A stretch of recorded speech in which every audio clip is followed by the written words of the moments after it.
I'm sure you're like me and you've had it up to your absolute eyeballs with all the phrases and the things that have come out about work. Quiet quitting was the big one, and now everybody's trying to get famous for coming up with their own phrase. And we've got another TikToker who has managed to get and get famous on something like this. And I'm going to break it down, and I promise I'm not going to be an angry old guy, but you got to understand this stuff because you got so many young people that are clicking on this crap. And I said that real soft, and I dropped my voice because God bless her. This is crap. She's giving people drivel, and people are eating it, and someone's got to come along and say, stop eating this. This is garbage. A 2021 poll by YouGov said that 58% of people reported that Monday was their least favorite day of the week. Well, that's not surprising. That's not new. But there you go. 58% said Monday was their least day of the week. And so this TikToker has come up with a phrase called bare minimum Monday. So this is in line with quiet quitting. It's a practice where employees show up to work only to do the bare minimum on Monday, sometimes even starting their day late after a productive morning of self-care rituals. A Monday morning in your late 20s. You're on week 2 of actually waking up with your alarm instead of hitting snooze with help from the face roller you just pulled from the freezer. You turn on bird sounds because TikTok said it's good for your nervous system. You play your favorite word game to remind yourself that you're allowed to prioritize fun for the sake of fun, and you win despite not having coffee yet. You journal in Notion and fight the urge to check your email. You do all 5 steps of your skincare routine and make your coffee. Your new straws make you happy. You used to hate Mondays, but now you love them. You started doing this thing called Bare Minimum Monday to change your relationship to the beginning of the week, and it's working. You put on your favorite jacket. It was your grandfather's. Instead of starting work right away, you do a few more things for yourself. It's Bare Minimum Monday, remember? You hang up new art in your office. It's not mass-produced. This makes you happy. You make the breakfast that you're currently hyperfixated on and watch something new from one of the Neistat brothers. You put on your indoor shoes and get ready to spend an hour focused on your creative project of choice. Because work on Bare Minimum Monday doesn't start until noon. No, just a question. Why does one have to go into work late on Monday because of self-care rituals? I mean, isn't it possible that you could get up earlier and whatever your self-care plan is, and get that done before work? It's possible, isn't it? That's what very successful people have been doing for decades upon decades upon decades. Rock stars, people that are really killing it. Not the miserable types that love to hang out on TikTok and go, oh, I'm so miserable. Somebody make me feel better about being miserable. It's not a new concept, folks. Men and women that are crushing it in life, they have a morning routine and they get up early and they do all that self-care stuff. And then they get to work on time, and then they crush it at work because they did all that self-care stuff. It's really good. And then they leave work that's been very fulfilling because they're good at it, because they love it, and it creates results that matter. And then they go home, and because they haven't been miserable all day, they're excited to see their wife and kids. And because they've poured themselves out on this day, and they've got some healthy boundaries in life, they don't spend all evening sending emails and texts about work. They watch American Idol with their teenage daughter and cry. That was me last night. I'm not stressed out about Monday morning. I had a blast. I was an emotional wreck last night, watching people chase their dreams. I went to bed at 9:30 last night, slept like a baby.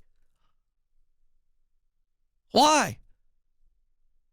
Because I'm excited to get up on Monday morning. Oh, by the way, I did all my self-care this morning.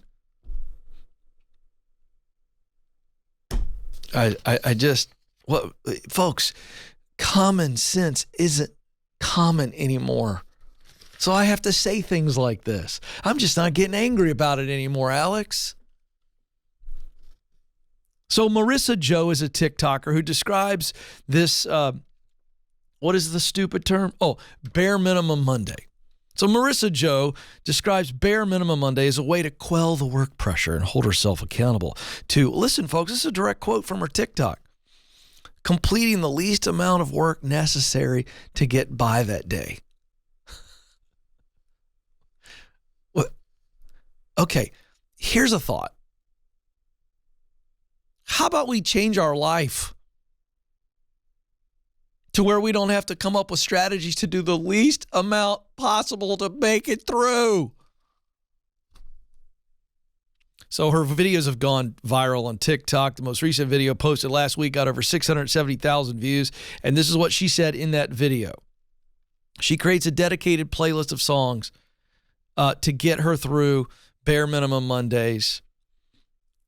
And in the video, she describes this trend that she's created as, listen to this, folks, a rejection of all the pressure I felt on Sunday and Monday. And prioritizing well-being over productivity. Why is there a choice? When did I have to choose between well-being and doing good work? When did it become a trade-off that in order to do good work, I have to torture myself and put myself in a bad mental, emotional, and physical state? When was that a choice that was offered? I had to tell myself to do the bare minimum.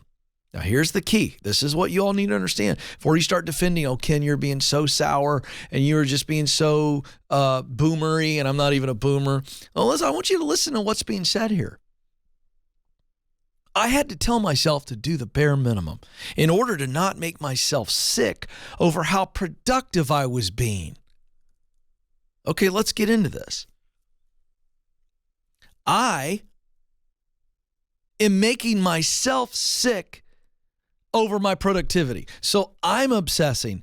I'm dealing with anxiety. I'm creating all of this because I feel like I got to prove to everybody how productive I am. I'm making myself sick. Her words, not mine. I had to tell myself to do the bare minimum in order to not make myself sick.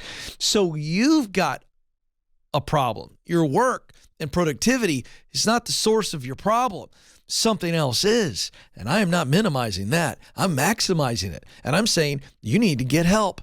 You need to get clarity, sweet gal, because you're misleading millions of young people to think that this is the answer to anxiety and other manners of mental illness and other stresses and stuff that you got, that I'm going to go in and I'm going to do less work because that's the only way I'm going to get healthy. That's nonsense. That's like going to get a Band-Aid for a giant cut that needs stitches. The Band-Aid's not fixing it. So my suggestion is, Marissa Joe, you can be healthy and productive. You're saying you have to be unproductive to be healthy. I would suggest to you, if you get healthy, it'll be a lot easier to be productive. You don't have to be unproductive to have a chance to be healthy. This is mind-blowingly ridiculous. Let's get to the source of what's causing the stress, the anxiety, the depression. That we need to get to. Let's get healthy. But this idea of I'm going to be less productive, do less, here's what's going to do. It's going to continue to create stress and anxiety before you know it, because here's the deal. Your leaders, good leaders, are going to expect you to do good work. And when you aren't doing good work, it will affect you financially and professionally. And then it just keeps being this cycle that keeps being repeated. And here's what happens before long. You create TikToks like this that celebrate being a victim instead of being a victor.